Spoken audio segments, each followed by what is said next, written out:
রাজধানীতে অন্যায়, অপরাধ, দখল, খুন, চাঁদাবাজির আরেক আদর্শ স্থান মহাখালী করাইল বস্তি। সর্বমোট ১৭০ একর আয়তনের এই বিশাল বস্তিতে প্রায় ৭.৫ লাখ মানুষের বসবাস। অথচ আশ্চর্যের বিষয় হলো পুরো লোকালয়টি গড়ে উঠেছে অবৈধভাবে। ১৯৫৬ সালে তৎকালীন টিএনটির নামে পাকিস্তান সরকার ১৭০ একর জমি অধিগ্রহণ করে। এরপর মাত্র ১০ একরের মতো জায়গা বর্তমান টিএনটি বা বর্তমান বিটিসিএল এর দখলে থাকলেও বাদ বাকি পুরোটাই বেদখলে। যদিও ২ দফায় গণপূর্ত ও বিজ্ঞান প্রযুক্তি মন্ত্রণালয়কে ৮০ একর জমি দেওয়া হয়েছিল স্থাপনা নির্মাণের জন্য, কিন্তু সেটাও এখন বেদখলে। অভিজাত এলাকা গুলশান বনানীর গা ঘেঁষে দিনে দিনে বেড়ে ওঠা এই করাইল বস্তিতে কেউ জমির মালিক, কেউ বাড়ির মালিক, কেউ বা ভাড়াটিয়া, কেউ আবার হাওয়ার উপরেই বসবাস করছেন, কিন্তু কেউই প্রকৃত মালিক নন। আসল মালিক রাষ্ট্রীয় প্রতিষ্ঠান বিটিসিএল, গণপূর্ত এবং বিজ্ঞান ও প্রযুক্তি মন্ত্রণালয়, কিন্তু তারপরও এখানকার জমির মালিকের অভাব নেই। সেই জমি আবার বিক্রিও হচ্ছে। অনেকে আবার আবাসন ব্যবসা শুরু করেছে সরকারি জমির উপর।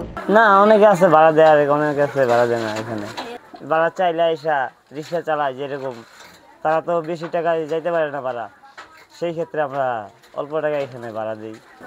বেশিরভাগ এই জায়গায় নিজের রুম এখানে, হ্যাঁ বেশিরভাগই নিজের রুম আর কি। ওই দু একজন হয়তো সচরাচর ভাড়া থাকে আর কি। বহিরাগতরা এসেই যখন জমির দখলে মহোৎসব শুরু করেছে, তখন জমির আসল মালিক বিটিসিএল এর কর্মকর্তা কর্মচারীরা সেই দৌড়ে যোগ দেবেনি। তারাও করছেন আবাসন ব্যবসা। অপরন্ত সরকারি বেতনের পাশাপাশি ঘর ভাড়া দিয়ে কয়েক গুণে বেশি আয়ের সুযোগ থাকছে। আমি প্রায় ৩০ বছর না, এখন আমি মনে করেন ২০০টা রুম আছে ভাড়া দিই, এই ৩,০০০, ২,৫০০, ৩,০০০, ২,৫০০ আমার রুম আছে।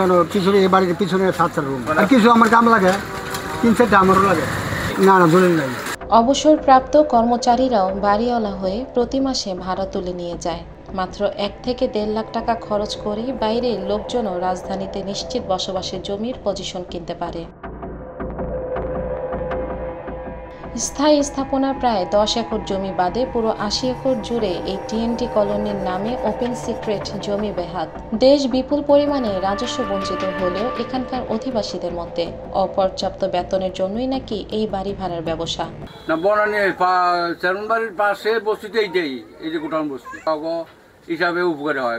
বস্তির বেটিঘর দিয়ে কাম কাজ করা, বাকি গার্মেন্টস করা, তো ওদের কী ক্ষতি। আবার রোডে যে ঝাড়ু দেয়, তাও তো আমাকে বস্তির লোকই লাগে। ওই বাসা বাড়ির কাজ করতে হলে আমাকে বস্তির মহিলাই লাগে, লেবারি কাজ করতে হলে বস্তির লোকই লাগে, তো ওরা আমাকে কী ক্ষতি করবে। আমি তাই অনেক বছর বিশের মতন পাই, খালি তাহে। ও আবার এই যে ২ মাস ধরে খালি, ২ মাস ধরে ৯ মাস ধরে খালি তাহে, বাড়িতে তাহে তাহে না। সরকার স্থাপনা করলেই নাকি সবাই জমি ছেড়ে দিয়ে চলে যাবে। আমরা যাবো গা, আমার বাড়ি ঘর আছে, বাইনা দিব বা আবার উড়া দিব, আমার বাড়িতে আমি যাবো। তখন কি করুম, তখন এক জায়গা তো আল্লাহ জায়গা মিলাইব না, থাকতে হইব না। আর মানুষ তো আর রাস্তা খাওয়া যাইব না, রাস্তা থাকতে পারব না। আল্লাহ যেমনি রাখি এমনি দেখতে হইব। কিন্তু কোনো সরকারই সে কাজটি করতে পারেননি।